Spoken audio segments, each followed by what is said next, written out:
Welcome back to another video. Today's a pretty exciting day because I've been sent the Santa Cruz Winkowski Jaguar deck. Now this is the latest Winkowski shape, and in this video I'm going to run through the features of this deck, compare it to other Santa Cruz reissues that I've ridden, and most importantly set it up and take it out, have a good go on it, give it a good old test. So the first thing that struck me when I took this deck out of the box is the graphic looks absolutely amazing. It's got bits of metallic poking through, it's got gloss bits to make it pop, and it's printed on a sunburst veneer that goes from red through to yellow. It sort of reminds me of an old Les Paul that I used to have. Another welcome addition is some wheel wells. Now I run my trucks direct onto the deck with no rises, so having those cutouts will really reduce the stress levels in terms of getting wheel bite. So flipping the deck over, there's a nice black veneer and there's a really cool metallic print there. I'm going to try and leave that free when I do the grip job. There's the obligatory Santa Cruz sticker, and then there's also the dimensions of the deck and a serial number. So this one's just over 10 inches wide at the widest point. It's just over 30 inches long, and it's got a 15-inch wheelbase. And that is welcome news because the 15-inch wheelbase is my favourite wheelbase dimension. Another key feature of this deck is the Cruise Missile 2 concave. Now, I've got several other decks that use this concave and I really like it. It's got a little bit of a sort of lip on the back of the tail, which helps lock the back foot into the pocket. And also a bit of a concave on the rocker line, which helps lock the front foot in. In terms of the sort of side-to-side concave, it's pretty mellow compared to modern concaves, but I find it really comfortable for a larger foot. It sort of gives you a big landing platform to give you confidence when you're getting in on the tricks. So the main point of difference with this deck is the outline. And I think it would be helpful to bring in some other decks to compare this to. So first of all, we've got the Dope Planet, which is one of Eric's original shapes. And if I place the new Jaguar on top, we'll see if there's much difference. And I can see straight away that the tail is just a little bit fuller, just got a little bit more of a fuller tail. We've also got two money bumps sticking out just right where the bolts are.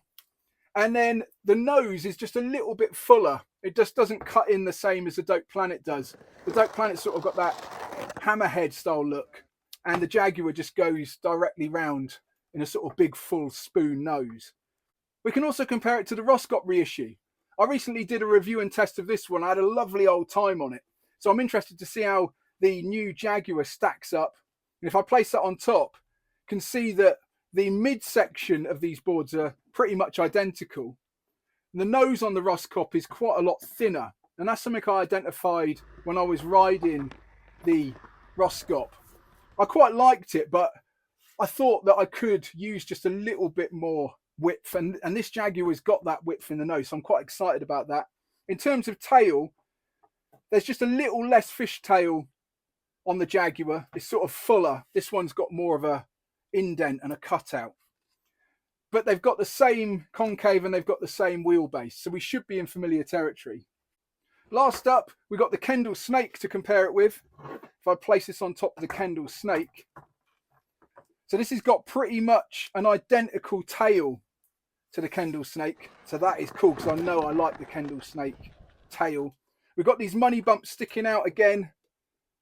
And the midsection is identical to the Snake.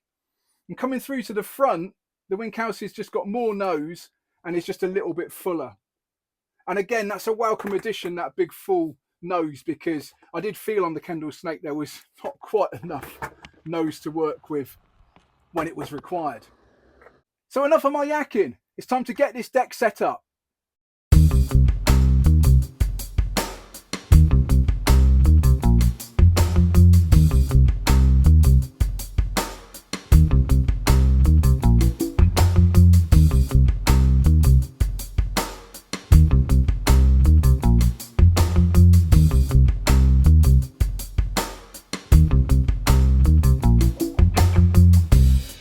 Okay, so that's the board setup finished, and she's looking pretty splendid. I popped on the Santa Cruz Slimline rails. I really like the way these slide, and I sort of bent them a little bit just to fit the profile of the deck. It sort of gives a bit of an old school flavour. I screwed the Indy 159 hollow truck straight onto the deck, hopefully make use of these cutouts so the wheel bite won't be an issue. And flipping her over, I went for a deck grip job in panels, again for that old school flavour. This guy is over 10 inches wide, so with a 9-inch grip, I found that just lying it on its side meant that I could get all the way across. And this deck top is so nice with its black gloss. I couldn't resist leaving a bit of this showing. I also took the liberty of cutting out a bit so we could see the top graphic. Overall, I'm pretty pleased with how this turned out, and I can't wait to get out there for a first skate. Okay, so I'm back at Concrete Waves, good to go. Now, I reckon it's fair to assume that this deck is going to go a treat in the pool, but I was wondering how it would fare for more technical style riding. So I handed it over to local ripper Jake to give it the once over.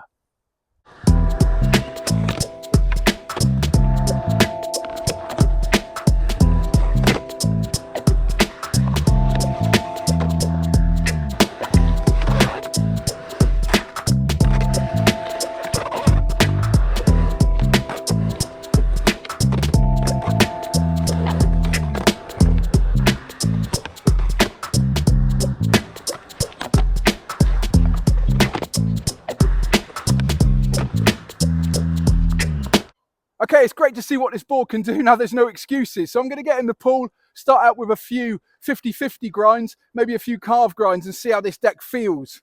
Whoa. Now, she does feel like a pretty big deck, I have to say, but I think that's going to help in the pool.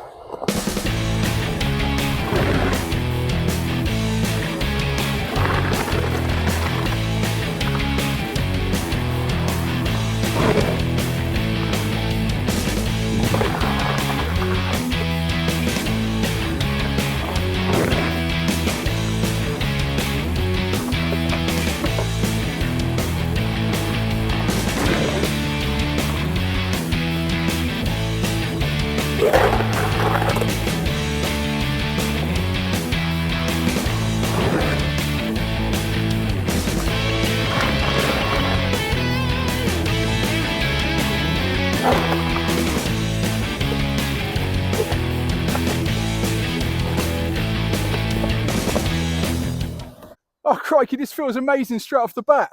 Loads of purchase from the extra width for carving, and also this tail is a bit longer than the snake or the Roskopp, so can really get my foot nicely in the pocket.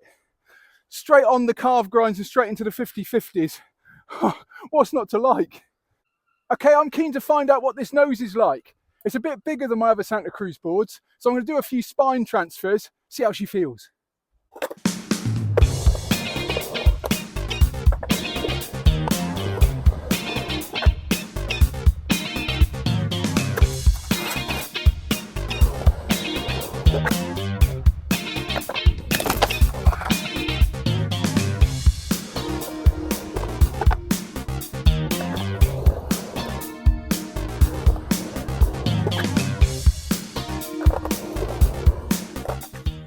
Yeah, that nose is feeling pretty good.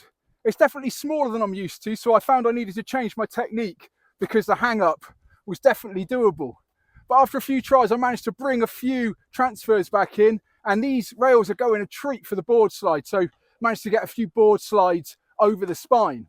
Next up, I'm going to go for my arch nemesis, which is a bit of a board slide in the pool.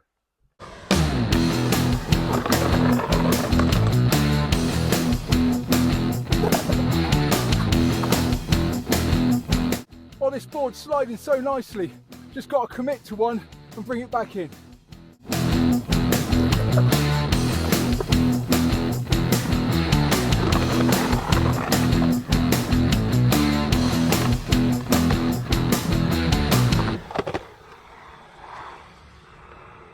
Okay, that's it for this video, and that was a lot of fun. This board feels super smooth and super easy to ride. It's definitely bigger for the front and back foot than my other decks, but with size 10 feet at 6'3", I didn't find that a problem. And I actually found in the pool it was an asset. I could really get some purchase on the calves, make sure those turns were nice and tight and smooth. It was interesting to see Jake take this board and put it through its paces, getting some big airs and also doing some technical tricks, which is, of course, all part of the Winkowski style.